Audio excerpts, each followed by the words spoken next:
Hi folks, this is a tutorial on how to use Reaper for you that do not have Logic or another easily available DAW to work on for the rest of the semester. The Oakland lab is still at this point open and available, and you can get in there. I think it'd be a good idea to maybe email me or let me know when you're going to be in, just so that we can ascertain that you do have full access to it. Those of you that don't, I'm going to show you Reaper, which is a cool shareware program. And I would actually recommend everybody to get it, even if you have another DAW, because it's a good backup and it doesn't hurt to know one more. So the first thing you'll have to do is to get Reaper. So if you go to, through your browser, go to, actually it's Reaper.fm is their home page. So you'll see this screen, then go to the download page, figure out what you need for either Windows or Mac, figure out your operating system, download it, and install it. And then you'll be good to go. When you boot it the first time, here, this is my shortcut on my desktop. You'll see the first thing you get is a workspace. It will normally ask you if you are still evaluating it. So if you wait 5 seconds, you can just click on the still evaluating, and this is the window that you'll get. Let's save this as something. So let's save this as, let's call it My Mix Project 2. I think I'll put this down on the desktop. I've got a file set up for the Logic project already, so I'm going to put it inside this other project. So I'm going to have it copy all the files into it. So now we have this saved to a space. So how do you get the other existing files so that you can work with it here? It's not too bad. Let's go back to the desktop, and if you open up this folder, here is the Logic project. So let me open that up, and you'll see a subdirectory of audio files. Here are all of the audio files that you'll need, and they're all starting at the same spot. So if we drag these into the workspace in Reaper, they'll all align if you take them all the way to the left edge of the screen here. So I'm going to start with, I'm just going to select them all and drag them all in to show you that. So we want to do separate tracks. And so now you see it importing everything. They're all lined up. They're not necessarily in the order that I like, but they're all in there. So once they're in, what you can do is arrange them either in this timeline window or down here in this mixer window. If you don't see the mixer window, just go up to this view and make sure that mixer is checked, and you'll need the transport. The Docker is also important because you can then see all of these things at the same time. So I'd like to start with the vocal first, so I'm going to just grab that and click and drag it to the left. The guitar was the next thing that was recorded simultaneously with the vocals, so I'm putting those right next to each other. There's this electric guitar, which I'll put next, and then I'll put the bass there. This is the overhead drum kit, overhead drum mics, which I recorded as a stereo pair. So this looks like it's not panned with this pan button here, but it plays back left and right stereo. So that sort of simplifies your mixing job. I do have a separate microphone on the snare and on the kick drum. So let me just show you a little navigation. If you click in the timeline someplace, so I'm going to click up here, the space bar will start and stop playback. I'm going to turn down this master volume because everything is sort of maxed here, so I don't want to overdrive the input.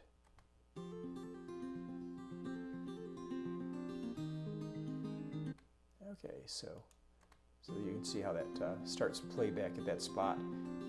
Hitting the space bar a second time stops it, but it'll always start exactly where you left this, left your cursor. To see more of this space, you can use the keypad, use the minus sign to zoom out and see more, which is sometimes very helpful. And if you use the plus sign, it'll zoom in so you can see just a small area. So I like to see the whole timeline here for what we're doing. The way we can do some of the equalization and some of the effect sends, it's down in the mixer area primarily.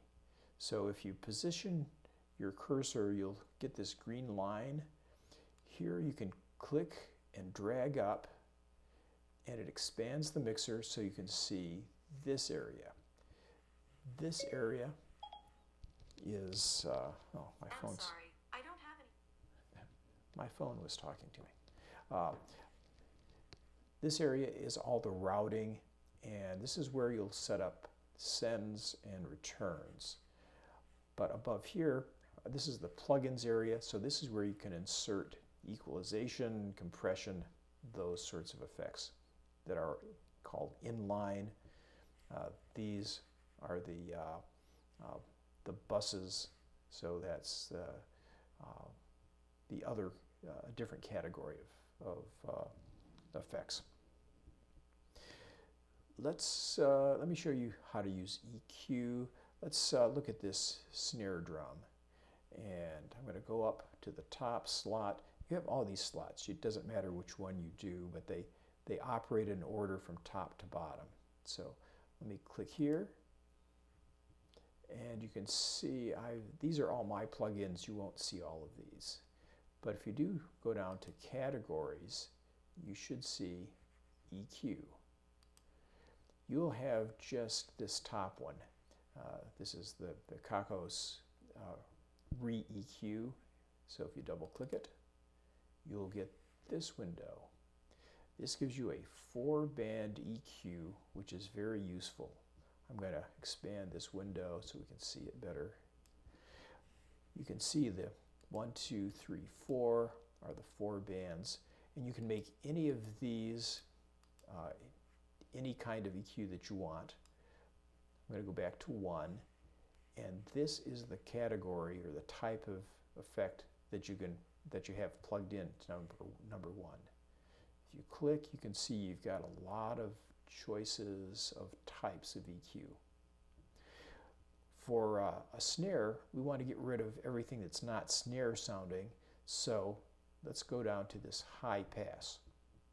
This allows the highs to pass through, and it'll filter out all the lows, so we can hopefully get rid of some of the kick drum sound in this snare track. Let me solo the snare here.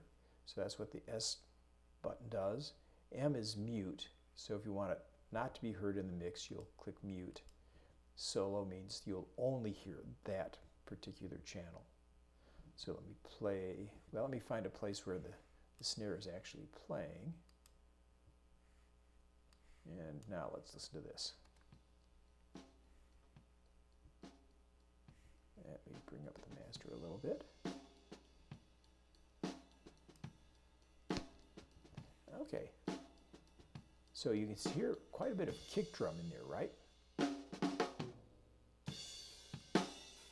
So let's start moving the frequencies higher to filter off more of this low sound. That curve is the kick right there. So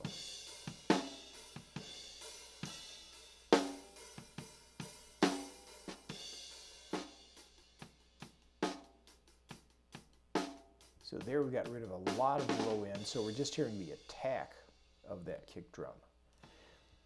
We can change this curve of how this kicks in with this bandwidth knob. So if we want a little bit steeper, so it's a steeper cut, we just take it to the left. To the right makes it much more gradual. So we want it pretty steep. Now there's still a lot of high frequency stuff up here that we're hearing, right? There's the hi-hat, or the cymbal in this case. So let's make this band a low-pass filter.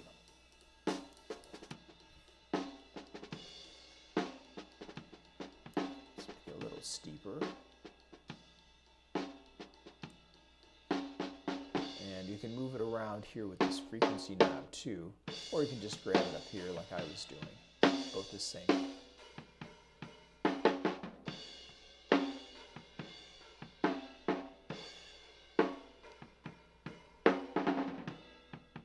So we're getting rid of a lot of this, and it's starting to sound really unnatural. But one thing to keep in mind is we still have a lot of cymbals in this overhead mic. So if I bring this in, listen to this.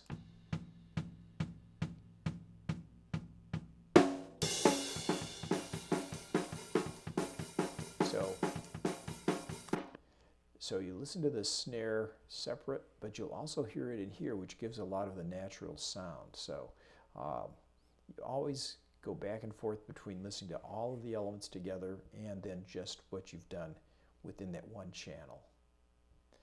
So let's now go over here to this kick drum and solo that. I'm going to close that channel. So let's put our same EQ. So there's the EQ category. There's the re-EQ. Let's expand that.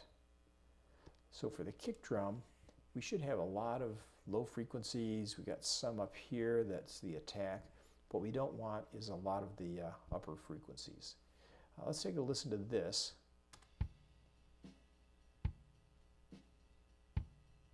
So we've got really a lot of nice low end thump happening already.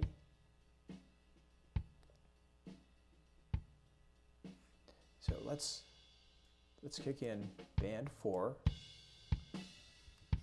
and let's make this a low pass.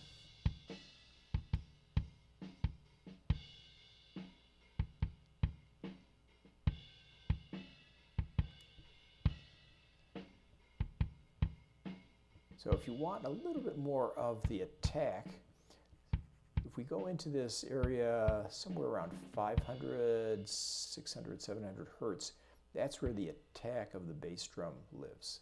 So let's look at this band 3 here, and that is a band, this is a parametric EQ. They call it a band here, but it's parametric, meaning that you can sweep it around. Let's make it a pretty narrow amount of frequencies, and let's boost this and try and get a lot of that snap.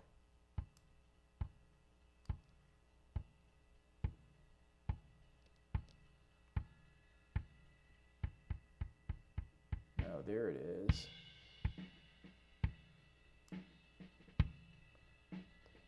So you not only hear the low frequencies, but you hear the attack. Let's get the rest of the drum kit in so we can hear the kit together.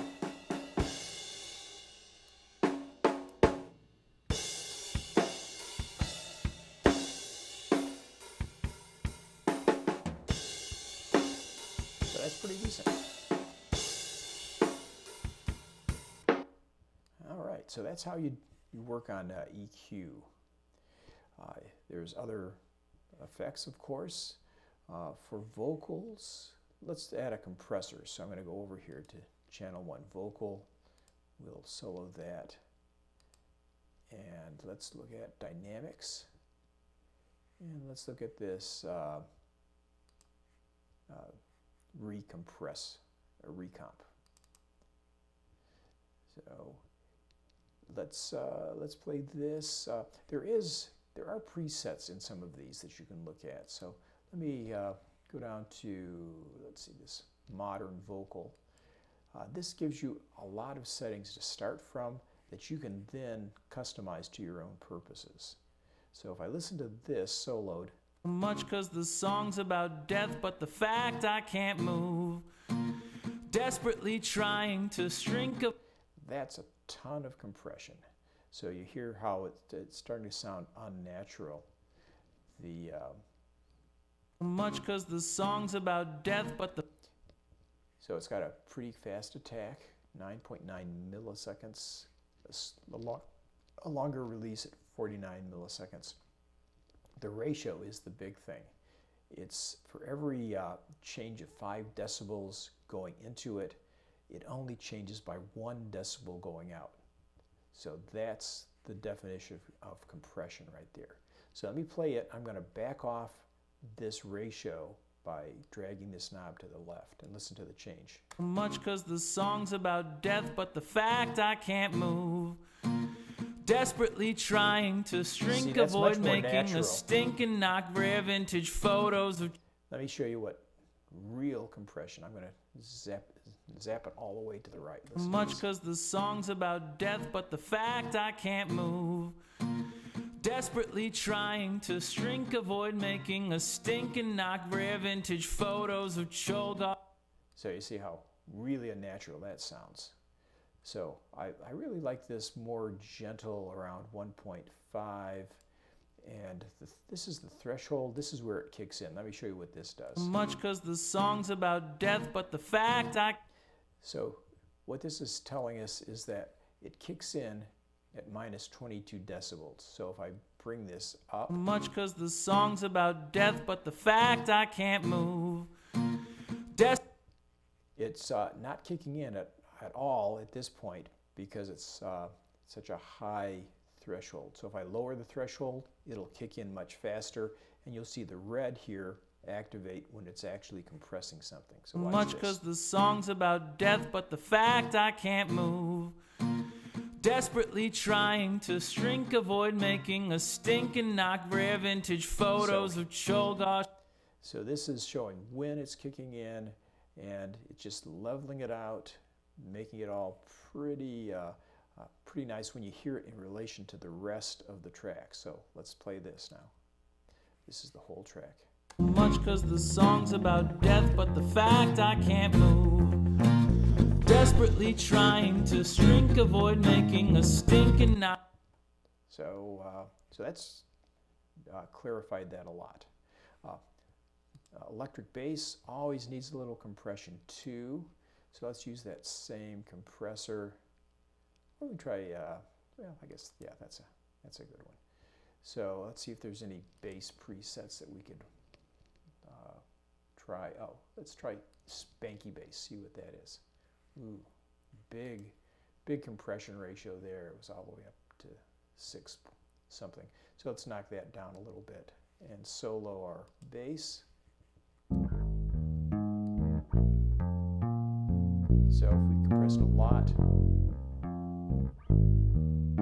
there's hardly any difference between soft and loud.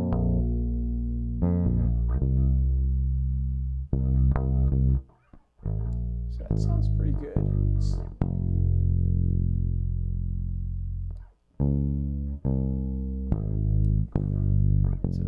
it's peaking. Let's get that out of the peaking.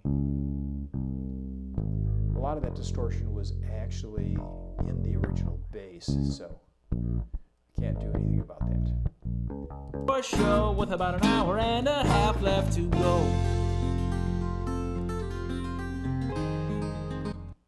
Okay.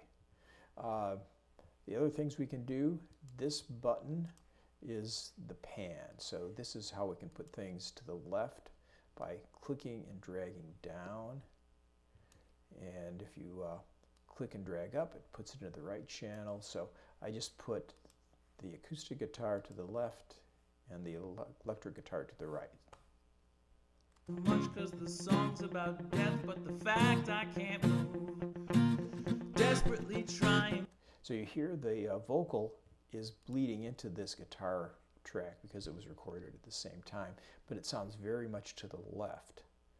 You don't have to worry about that because when you kick in the actual vocal, it'll center it again because it's primarily vocal on that track. Much 'cause the song's about death, but the fact I can't move. There's all. Desperately trying to shrink, avoid making a stinking knot. So pretty cool. So that's why you always have to listen to everything in context when you're making these decisions. So the only thing left is how to do reverb sends. So let me close up some things.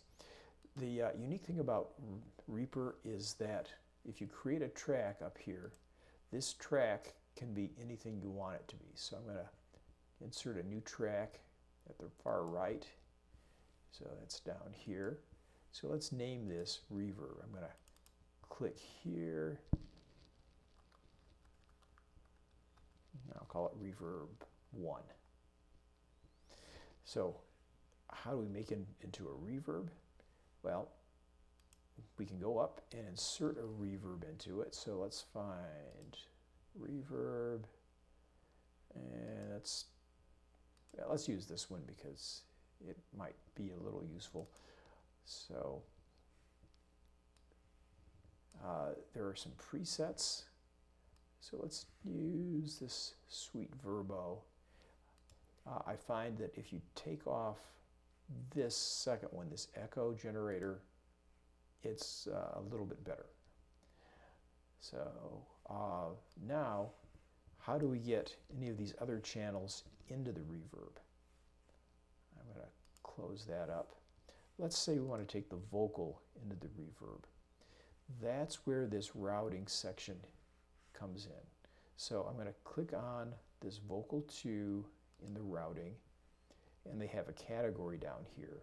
First of all, it's a master send, meaning that it can send stuff out to other places. We're going to add a new send going to Reverb 1 that we just created.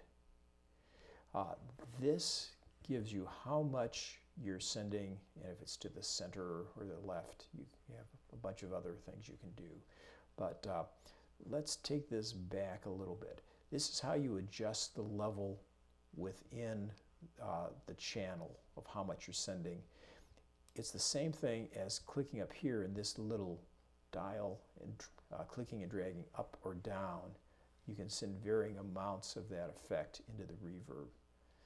So let's just solo these two channels. I can show you this. Much 'cause the song's about death, but the fact I can't move. Nothing going in, I drag Desperately trying to shrink, avoid making a stinking knock, rare vintage photos of Cholgosh and Goldman right out of their groove. So you can see you get pretty radical. You can send other things into that same one by using the same method.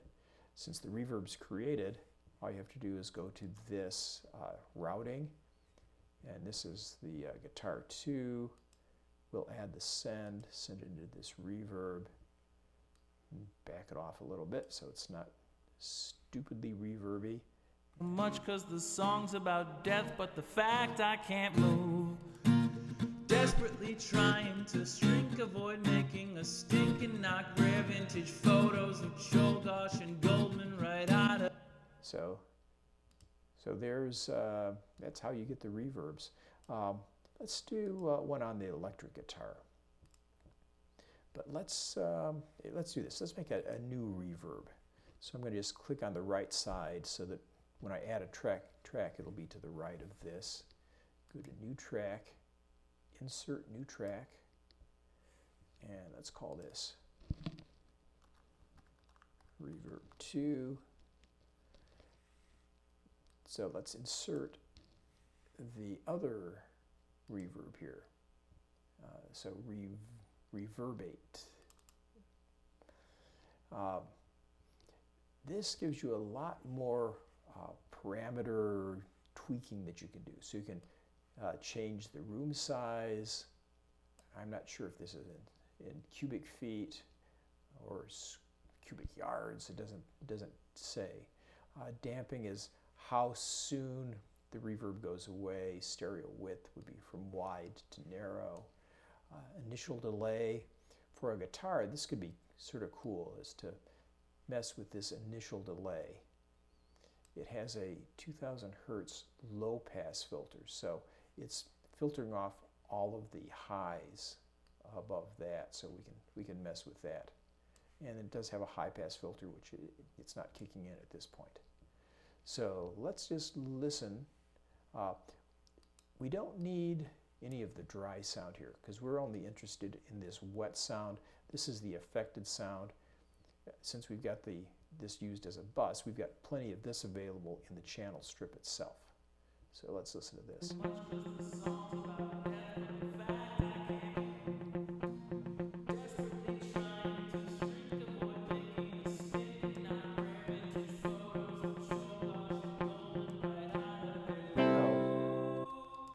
Helps if I solo the right track here. There we go. Okay. Here.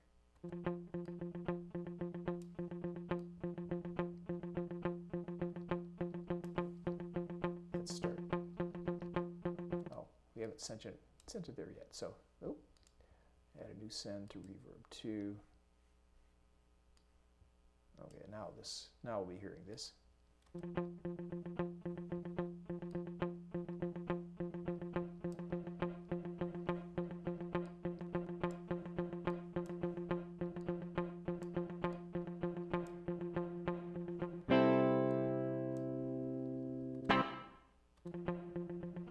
So you're going to hear this initial delay.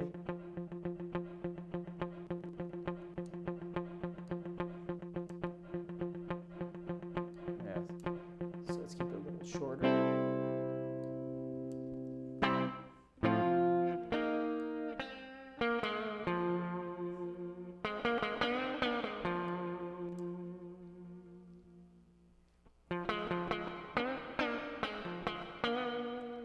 So that's a pretty cool effect, I think, whether you like it or not. It's always a possible effect you can go to. So let's close that up. Let's just see how it sounds in reference to the whole mix. Much 'cause the song's about death, but the fact I can't move. Desperately trying to shrink, avoid making a stinking knock. Rare vintage photos of Joel Gosh and Goldman right out of their glue. Well, I think I'm too fat for indie music. They don't make faded yellow pants for... All right, so we're starting to come up with something sounding pretty good and balanced. We've got nothing going into the red. We're not peaking. Especially in this master, make sure you don't go into the red because that's definitely distorting something. So when you're done and you want to mix everything down, you can go up to the File menu, go to Render, and when you render something, that will export it. That's the name, so give it a unique name. It'll export it into whatever folder you've created for the project. You can export it as WAV. You can't export it to MP3, which is probably for Moodle would be the easiest way to do it. You might have to download a lame converter to do that if you don't have it installed already. And you down to click render the file, and you see it's now writing a stereo mix file for you. That's what you can drag into the Moodle submission window, and we can all listen to it then. So I hope this has been helpful, and I will be talking with you guys soon. Take care.